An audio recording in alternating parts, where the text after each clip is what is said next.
Hello. Hi. Hey, How's it how are going? you? Good. Good, how are you? Good. Can you hear me okay? Yeah, Cool. Awesome. thanks for willing to do this.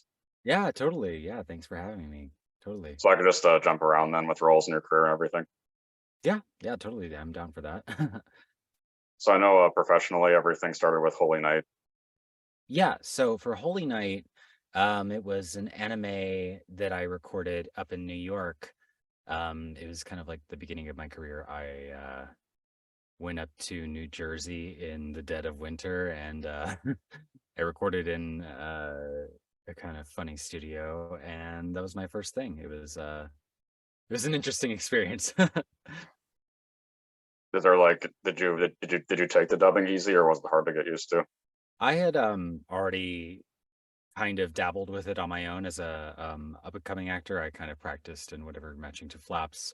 So yeah, I did that, and so I kind of picked up on it fairly easily. Yeah. Is there a story of when you got involved with Pokemon for the first time too? I was referred over there to audition by Michelle Knotts, who voices Jessie from Pokemon and a bunch of other characters. She's the best. If you've ever talked to her, she's awesome. Um, so I ended up doing some incidental work with them. I did a couple bit parts for a couple episodes, and then I did a Team Flare grunt for an episode, and it was really funny. I think there was like a typo in the script at the time, and I ended up saying Houndoom when it was a Houndour, and it was kind of funny. And nobody ever let me live it down. um, so that was really fun. I did a some stuff for the Hoopa film, and then not long after that, I moved down to Dallas, where I decided to pursue work with Funimation, now Crunchyroll. And was that One Piece was your first role down there? Yeah, One Piece Film Gold. One Piece Film Gold was I auditioned, like, a lot of this is gonna be like, "Hey, I auditioned for this thing because that's just what we do. I auditioned for One Piece. It was actually touring, the building, and Joel McDonald was like, "Hey, I know you submitted your stuff to us. Did you wanna try to read for this film? We're having auditions right now." And I was like, okay." And so I, on the spot, looked at the sides, and I ended up going in. I read for all the characters, and then they cast me as Tanaka, and that was really cool. And that was my start of my Funimation Crunchyroll journey. I know Yuri on Ice couldn't have been that much long after that. No, it wasn't. It was a few months after. Same with Nanbaka. Nanbaka was my first lead with Funimation. Super special show. I love that one. And Yuri on Ice. I As soon as we started recording it, I was like, dude, this is gonna be huge. I love it. And every week we would like really anticipate together as a cast and crew, like what's gonna happen next, because we were simul dubbing it, so we didn't see ahead of time, and there was no manga to go off of. Um, so it was really, really fun to kind of work off that. Yeah. Since your character in that series was so like widely diverse from your natural voice, what do you think the case is where you've had to alter your voice the most in general for anything art? I do it pretty often. I've got a pretty wide range, I guess. So I'm never cast kind of in the same pocket. I do things all over the place with my voice, from, higher range protagonist stuff to low, big, burly guys like Douglas Bullet from One Piece Stampede. And yeah, I like not being pigeonholed. I like being able to do a bunch of different things. Was there any kind of like trick that you used for when you actually started playing the some of the Pokemon? Um, it's it's funny because you want to make it sound like it's like how a cat would meow or anything like that, but with saying their name. So you kind of have to have a creature element to doing the Pokemon voices, and placing it in a way that seems natural for that character.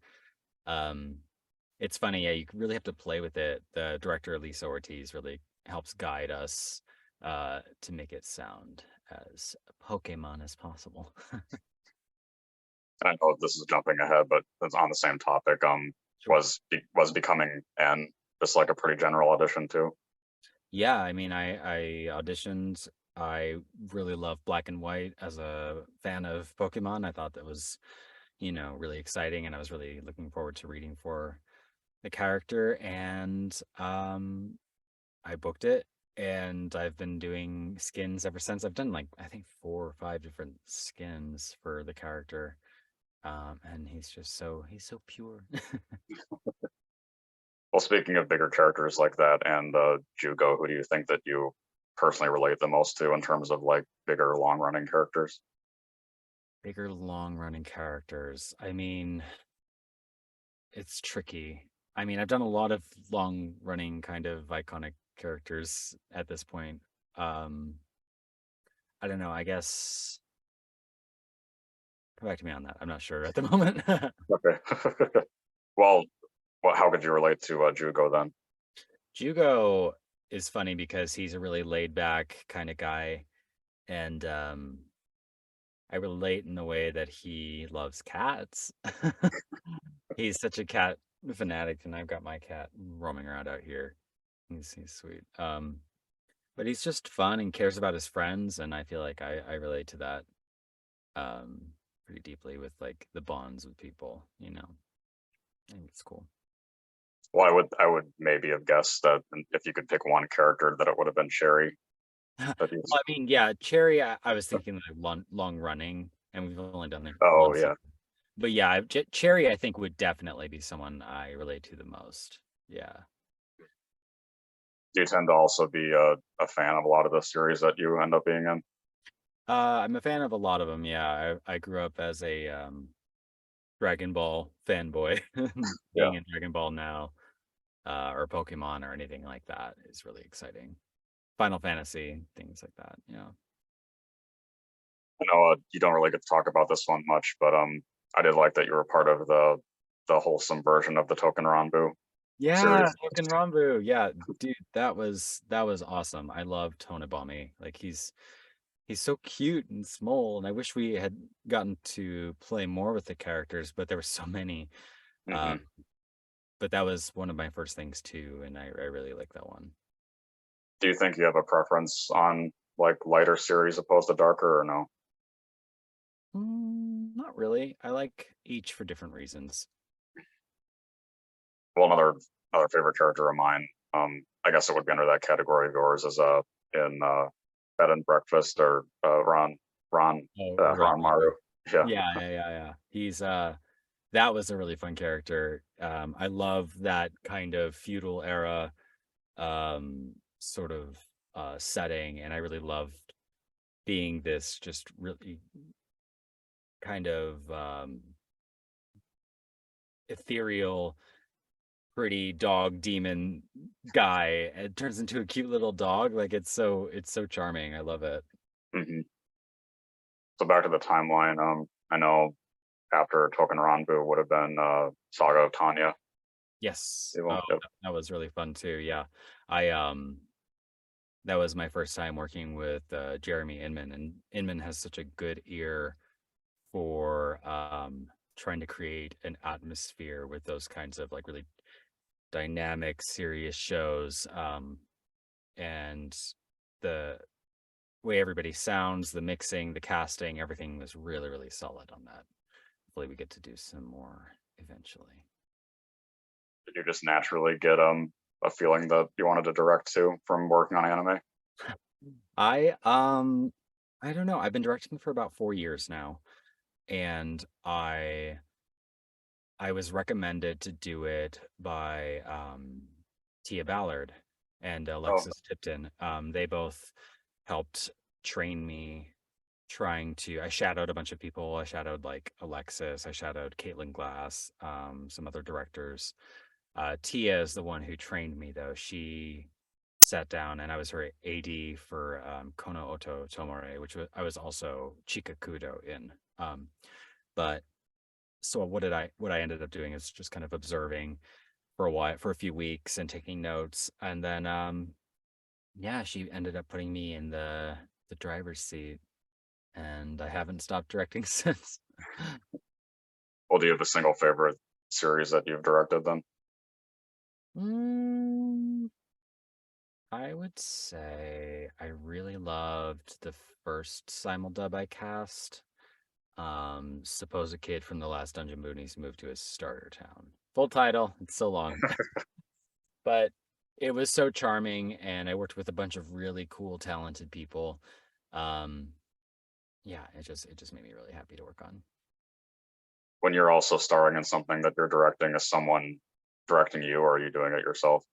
Typically, I'm not in most of the things that I'm directing, Mhm. uh, but for the case of Kono Oto, Tia would direct me in anytime I had a session, and then other people I would jump in and direct them. Uh, this is not related to that, but another big question I have every time is, what do you think the darkest headspace is you've gone for a character? Oh man, God, I don't know. Um, Probably anything just like tragic with like maybe like a death or something in my family or anything like that, and it kind of like puts you there, you know? Yeah. Yeah. Do you think one of them would be in a railgun? Yeah. I mean, I think so. There's so much anime that runs through my head. I'm like, I don't remember where I was when that was being recorded. Well, um, I guess how'd you approach somebody like Kaudu then? Nagisa. Yeah.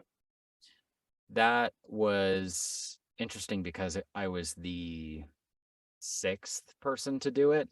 Mhm. Um, and what I really wanted to try to capture was having the ethereal kind of energy that he has, but also keeping him very youthful. Because yeah, he's like an alien and seems like ageless, but also is like a teenager. So I think I tried to go for a little bit of a brighter sound than maybe what was previously recorded. So um, and especially those scenes from the rebuild films. Um, his relationship with Shinji in the third one is it's really it doesn't outright say it, but it's very like LGBT inspired, and I really like that because I would prefer to have more things like that to relate to as a gay actor. So that Mhm. would be that would be cool. Yeah.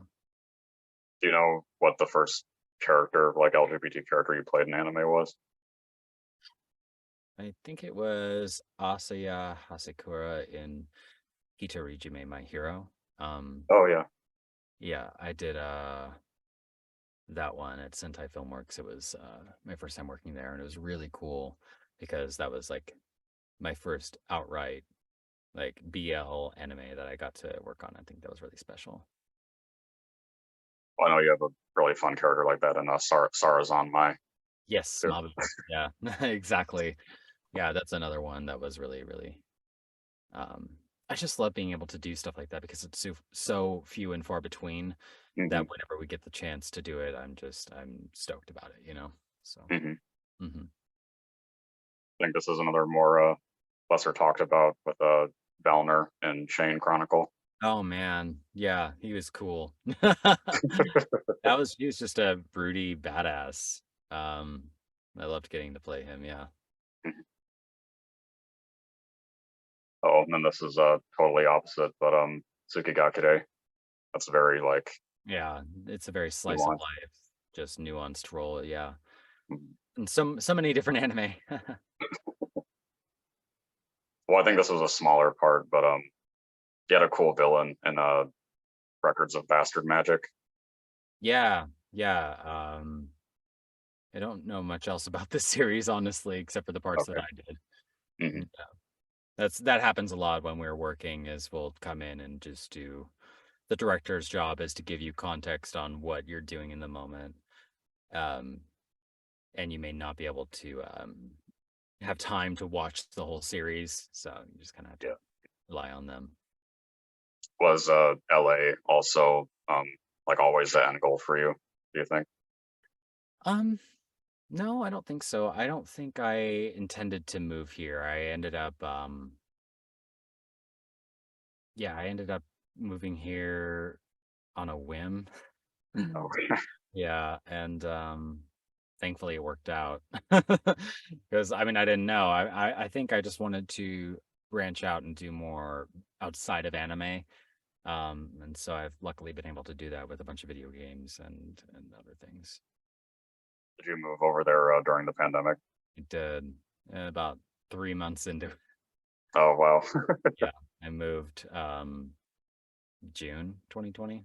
Yeah, it was a little intense. I had already planned to move, but then lockdown happened and then some time have passed and we were just like, okay, we're just gonna go. Do you have a special SAG story, like how you got into SAG? Oh man. How did I get into I don't remember. I don't remember.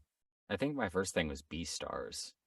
Oh, okay. In B stars, I think I got what they call Taft Hartley, and you fill out a document and they bring a non-union actor on to work on a union project, and that will give you eligibility to um, get your union status. Mhm. Did you even have to like audition, or were you just did you already like know a lot of people I over there? auditioned. Yeah. Okay. Mm-hmm. What Yep. about your first video game when you got there? First video game. I think it was Pokemon Masters. I think that Okay. was my first thing I booked. Um, and then after that, I did East Nine, Monster Knox. Hmm. That was really cool. Yeah, a And I little. know that when I know the sessions for Fire Emblem Heroes are really brief when they happen, but Yes. was that also just another general thing when it I came up? mean, I auditioned, um, and then I got to work with Patrick Seitz and everyone over at Cup of Tea, and they're awesome. I've worked with them a bunch. I did Shin Megami Tensei over there. Right. Well, um, but yeah, no, they're a cool crew. I'm guessing you were probably like really familiar with the franchise before becoming part of it. Fire Emblem, Yeah. not particularly. No, the most I know is from like Smash Brothers. Yeah. Do Yeah. you remember if there was anything that you could connect to Gall about? Because he's a really cool character.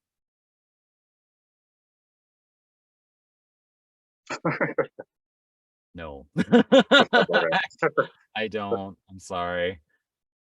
Well, well, obviously you still have a lot of affinity with Awagami in contrast. Saogami, yes. Saogami is a really cool character, and that whole world with Shin Megami Tensei is awesome. And the game itself is beautiful, but so difficult to play. It's very hard.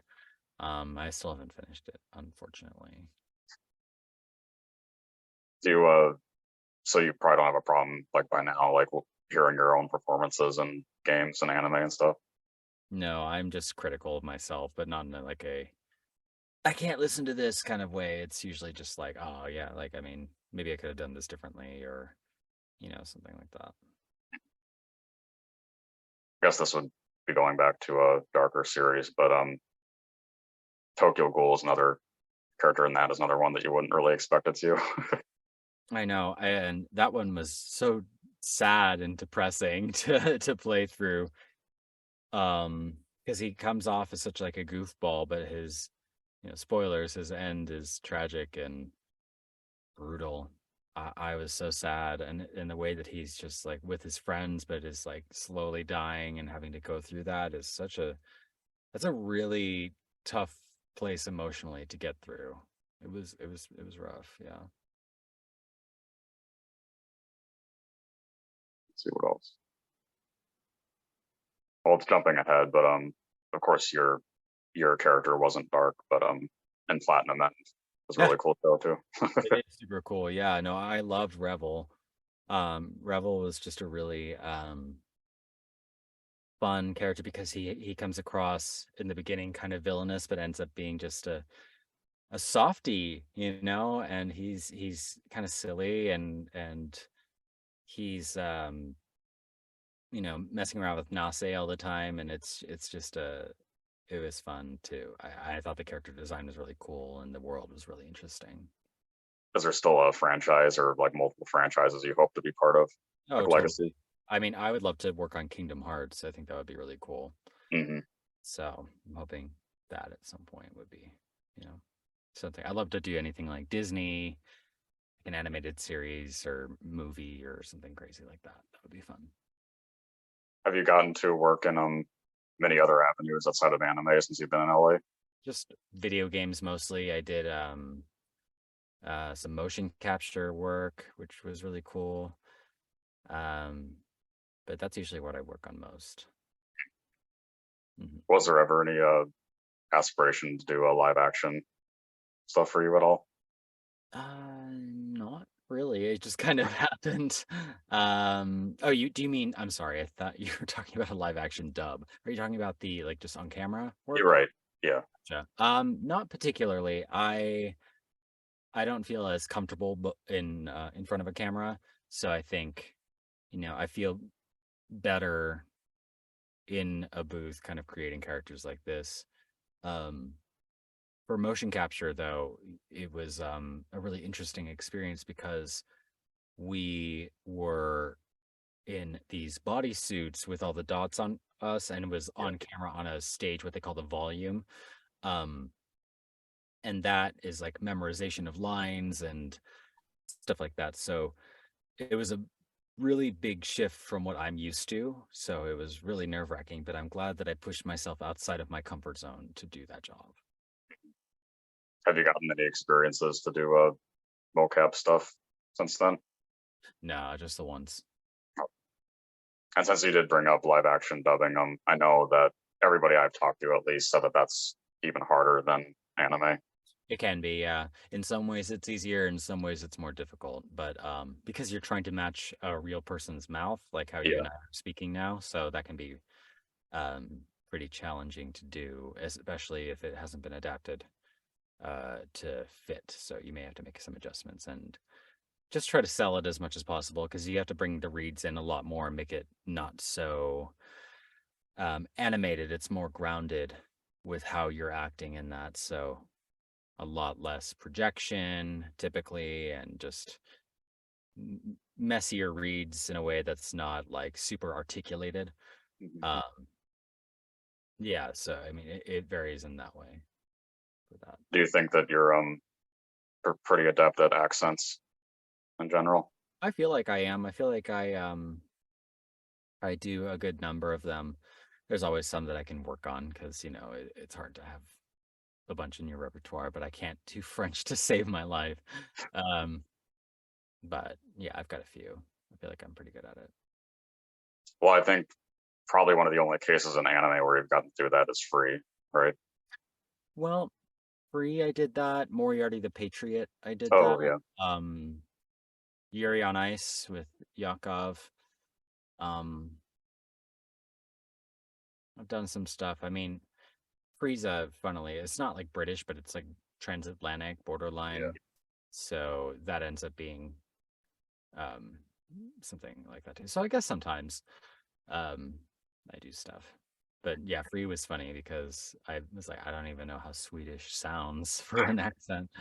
So I had to really study and try to figure out the phonetics. I took a bunch of notes. I brought the notebook in the studio with me and it's like, I wrote this down and this down and this down. So Mhm. it was fun. This does tie into voice alteration, but has there been anything that you've had like a character that was really vocally taxing to maintain? I would say Douglas Bullet was pretty tough because it was so low and chesty, but also screamy. And I also got laryngitis when I was doing that film, which was Oh, really tough. So it made it really hard to push through, but I did it. what do you think? Like a example of a character is the highest range that you can do besides Pokemon. Like young characters, I could say like Honibami is one, Revel. things like that. Trying to think of others. Well, I think one big one that's pretty cute in blue period. Oh yes, Yotasque. Yeah, Yeah. yeah. I know he was really soft, high up in my range. Because naturally my voice is sitting like pretty low, Mhm. but so I have to kind of bring it a lot higher, to make it work. Yeah. And this is I think it probably would have been one of the first LA shows. The main villain in Saint Seiya. Yeah, yeah. I actually was still in Dallas when I did that. I was flying out Oh, okay. to record that. So that was really fun. Um and the show is so pretty. I don't know if you've ever seen it, but it's Yeah. beautiful. I was really engaged with recording it and I watched the whole thing after. Everybody did a phenomenal job. And this would um this would be going back to the long running characters question, but Mhm. do you think that you relate too much with Diablo? Diablo. I mean, I'm not uh a murderous demon, but I mean, I don't know. I'm sure I'm a simp for somebody like he is for Rimuru. um, I don't know. I love his regal elegance. It's fun to play. Do you have a favorite moment with him? With how long you've been playing him?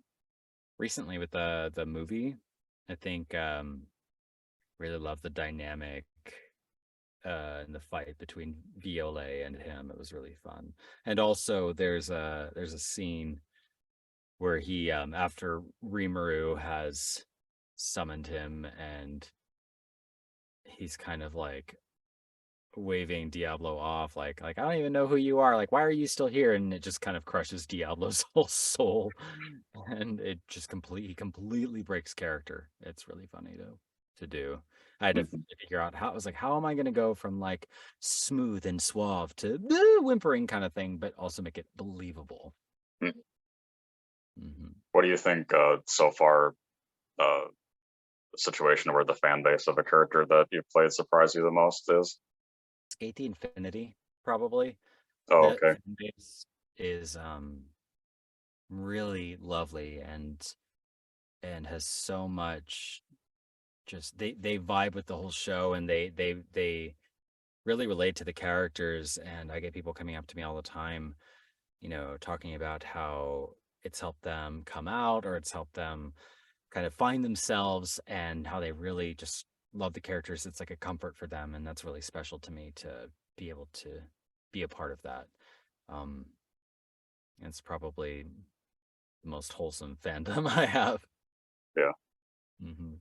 Do you also think that because it did help me realize that I was gay. Do you think that anime helped play a part in that for you at all? Probably, yeah. All the pretty boys earlier on in the in the Inuyasha era. Hmm. I was like, "Ooh, yes." Yeah. This would be another obscure one that yeah, I don't see people talk about Beiji Tokyo Renka Oh, much that either. show is so cute. I love that. Shunso was really fun to play too. I loved his he was so grumpy all the time, which I play a lot of grumpy characters. It's funny.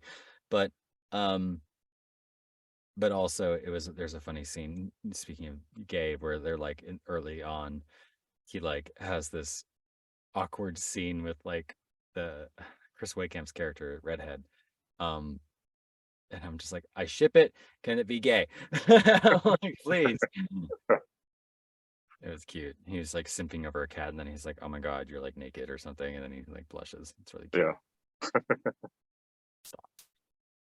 Yeah, I guess in terms of characters that are like canonically gay, um, in a series that isn't LGBT, there hasn't been a whole lot besides Skate for you like that. Yeah, unfortunately, I wish that I could do more. It's just again, there's so few and it's there's other gay actors besides me, so it's hard to kind of get, you know, priority in any given way. There's just there's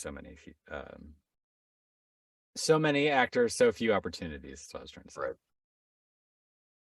And I know that you've gotten to be in Genshin, of course, multiple times, but have you gotten the opportunity to audition for any playable characters? I have a few times, yeah. I auditioned for Hazo and I auditioned for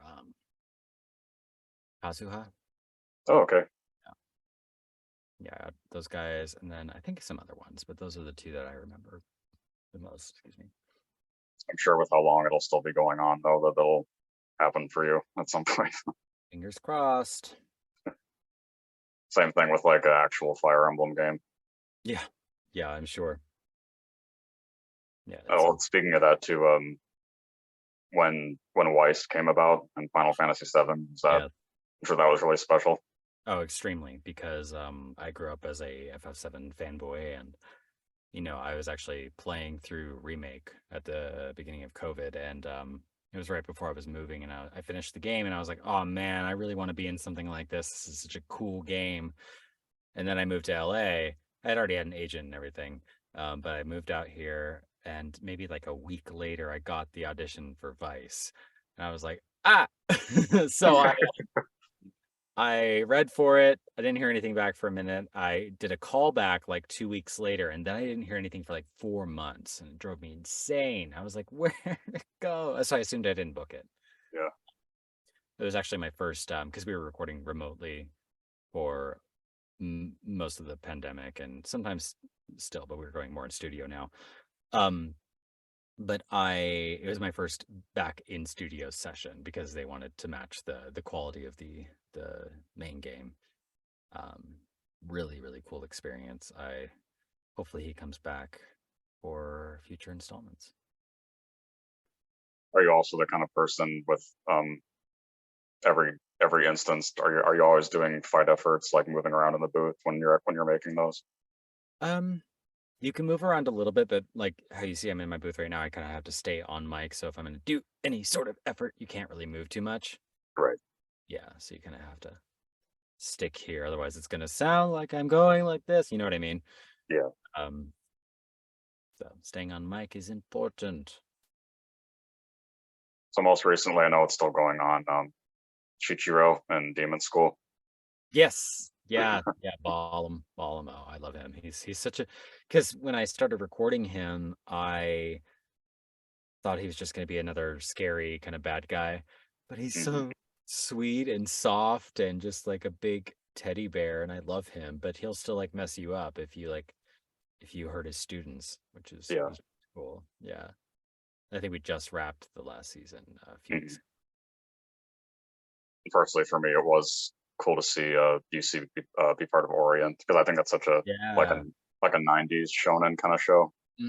Yeah, and I really, really enjoyed Takeda too, especially some of the moments he had in the second season with the battle and everything, and where he got to be more serious and how these like really, because usually he's like a boisterous kind of loudmouth dude, Mhm. but pulling him down and being kind of intimidating was fun. Um, yeah, Have any of your big roles been autocasts? I'm sure there are. I think Diablo might have been. Oh, okay. Yeah. But yeah, there's definitely some. Because the director will be like, okay, I know you for XYZ, Hmm. or you've maybe auditioned for a different part of the project and they'll put you on based on that audition.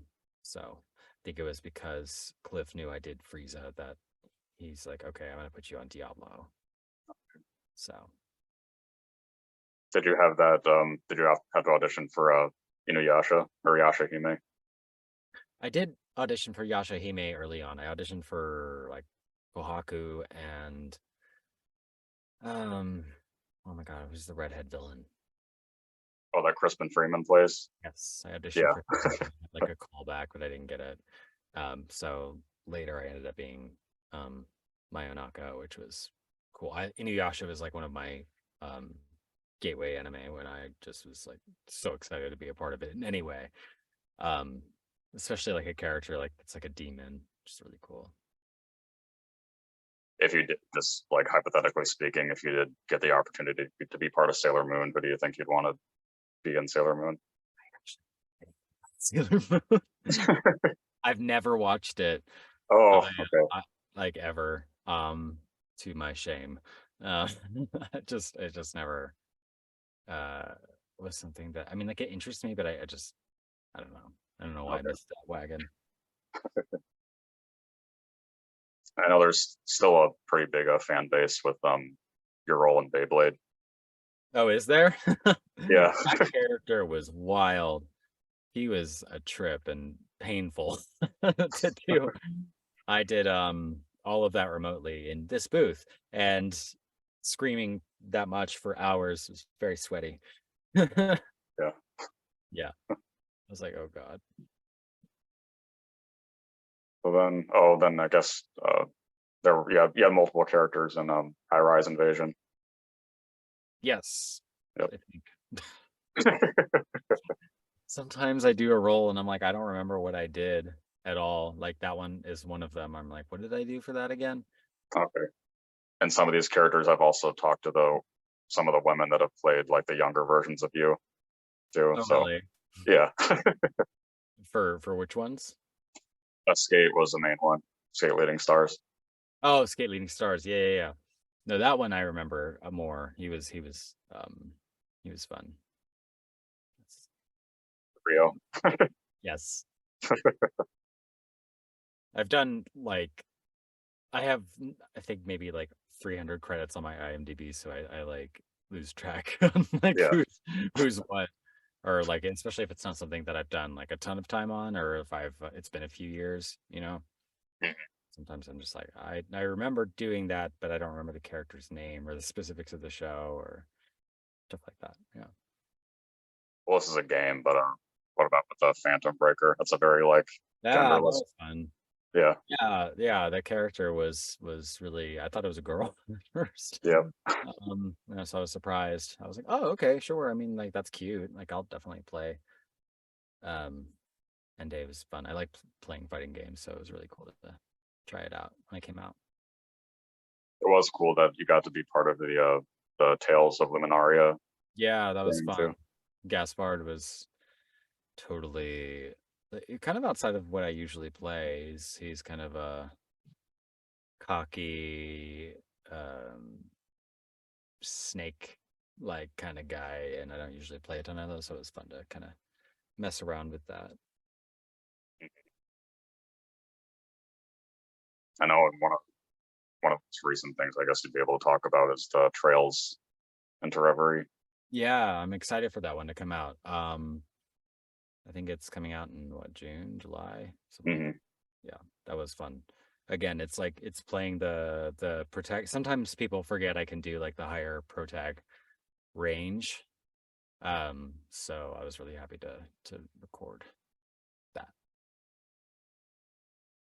In terms of anime, I guess one of the probably the most recent thing too would be Legato. That was cool to see. Oh my gosh, I was so stoked to work on Trigun. They just announced today, I think, that they're having a new season, which Hmm. is exciting. So hopefully he gets to, you know, do more when he comes back. Um, I'm assuming he'll come back. I hope so. But he had such a big part in the original anime, so I'm excited to dive into that. It's such a beautifully done show too, Hmm. and the cast is all just freaking awesome. Are there any other things recently or upcoming you can safely talk about that you're part of? I don't think so. I have some Okay. stuff that's like about to come out, but that's not out. So I'm just like, soon, soon. It's always like, a waiting game, and I'm like, let me out of jail. I wanna talk about the thing. NDA jail. Yeah. What about in terms of upcoming cons? If you want to promote anything? Yeah, I'm doing a trading card game convention in Indianapolis next weekend. And then I'm doing Poochie Con in New Jersey in May. And then everything else is, kind of in the works still. Was the SMT thing, is that for Yes.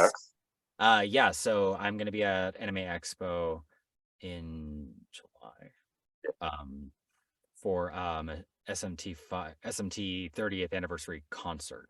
So we're gonna have like a meet and greet and stuff, and get to talk to fans, and it's gonna be really really cool. Well, my So, final question then is always asking, what do you want your legacy to be? one more time on that. What do you want your legacy to be? My legacy. Oh man,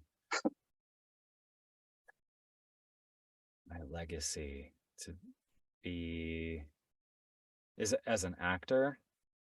Usually people answer for both, like actor and as a person.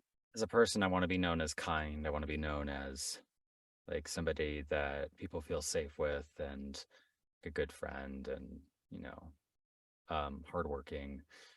As an actor, I just want people to love my work. I want it to reach and affect people, and something that they can connect with. And if I can keep doing good stuff like that, I mean that's amazing. I mean, I'm really fortunate to work in the job that I do.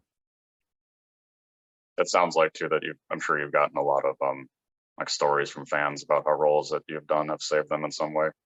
Yeah, especially stuff like Skate or things like that, or Dragon Ball, how it kind of empowers people to keep going despite the odds.